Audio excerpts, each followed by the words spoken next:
Holy place concept. Holy place ప్రియులారా, ఇది Constantine చక్రవర్తి దగ్గర నుంచి వచ్చినటువంటి రోమన్ క్యాథలిక్ సమాజంలో నుంచి వచ్చినటువంటి ఈ కాన్సెప్ట్స్ ప్రియులారా. ఆ రోజుల్లో ఉన్నటువంటి విలువలు ఈ రోజుకి వచ్చేసాయి. హోలీ ప్లేస్ కాన్సెప్ట్ ఏంటి? ఇంతకు ముందు నూతన నిబంధన గ్రంథంలో అపోస్తుల కార్యంలో మీరు చూస్తే ఇంటింటా కూడుకొనుచు అనే మాట మీరు చదివారా? ప్రతి ఇంటిలో సంఘం ఉండేది ఆ రోజుల్లో. ఇంటింట సువార్త ప్రకటించేవారు.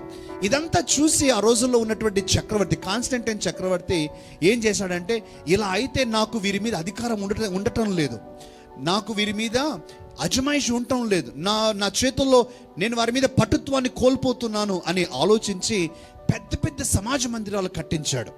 పెద్ద పెద్ద సమాజ మందిరాలు కట్టించి తనకు నచ్చిన వారిని అపాయింట్మెంట్ చేసి వారికి మంచి డ్రెస్ ఇచ్చి ఈ ప్రజలందరికీ ఏం చెప్పాడు, ఇతను పరిశుద్ధమైన దైవజనుడు, ఇది పరిశుద్ధమైన స్థలము, మీ ప్రార్థన దేవుడు వినాలంటే ఇక్కడికే రావాలి, మీ ప్రార్థనకు దేవుడు జవాబు ఇవ్వాలి, మీరు బాగుపడాలంటే మీరు ఇక్కడికే రావాలి, ఇక్కడికి రాకుండా ఎక్కడి నుంచి ప్రార్థన చేసినా దేవుడు మీ మాట వినడు అనే మాట చెప్పేసరికి హోలీ ప్లేస్ కాన్సెప్ట్ వచ్చింది. అందుకనే కొంతమందికి ఉన్నటువంటి ఒక వాక్య విరుద్ధమైనటువంటి ఆలోచన ఏంటంటే, నేను పలానా పుణ్యక్షేత్రానికి వెళ్తే నాకు మేలు జరుగుతుంది, నేను పలానా చర్చికి వెళ్తే నేను బాగుపడతాను, పలానా చోటుకి వెళ్తేనే నేను బాగైతాను అనేటువంటి ఆలోచన. ప్రియులారా, అది దేవుని వాక్యానుసారం. మరి ఇంకొక పారంపర్యాచారం ఏంటంటే, స్త్రీలు సంఘములో మాట్లాడకుండా ఉండటం ఒక పారంపర్యాచారం.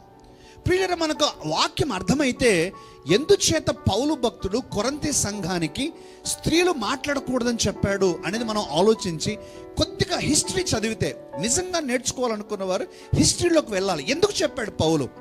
ఎందుకు వారికి మాత్రమే చెప్పాడు?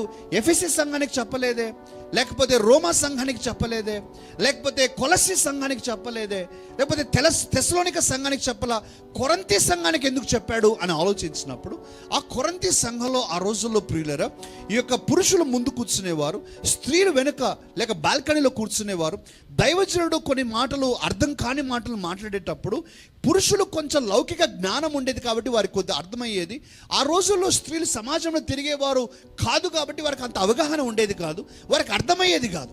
అర్థం కానప్పుడు ఏం చేసేవారు, బాల్కనీలో నుంచి ఆ స్త్రీ తన యొక్క భర్త గారిని పిలిచి, ఏమండి నా మాట వింటున్నారా, వినిపిస్తుందా మీకు అంటే, ఇక్కడ కూర్చున్న అతను వెనక్కు చూసి, ఏమైంది, ఏం మాట్లాడుతున్నావు నువ్వు అంటే, ఏం చెప్తున్నాడండి దైవజనుడు, నాకేం అర్థం కావట్లా, మీరు ఏమైనా చెప్తారా నాకు అనే మాట అనేది. అందరి మధ్యలో అందరు ఉండంగా అట్లా 4-5 మాట్లాడితే గందరగోళం అయ్యేది.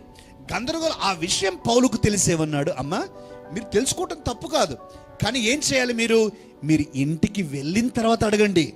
ఆ మాట మీరు గమనించారు ఆ అధ్యాయంలో, మీరు ఇంటికి వెళ్ళిన తర్వాత మాట్లాడండి, మీరు ఇంటికి వెళ్ళిన తర్వాత మీరు నేర్చుకోనండి అని చెప్పాడే తప్ప సంఘంలో స్త్రీలు మాట్లాడకూడదని కాదు. కానీ మనిషి ఏం చేశాడు, ఆ మాటను తీసుకొని, ఆ చిన్న మాటను తీసుకొని, ఇక స్త్రీలు మాట్లాడకూడదు, ప్రసంగం చేయకూడదు, ప్రార్థన చేయకూడదు, పాటలు పాడకూడదు అని ఒక గంభీరమైనటువంటి డాక్టరీని తయారు చేసుకున్నాడు.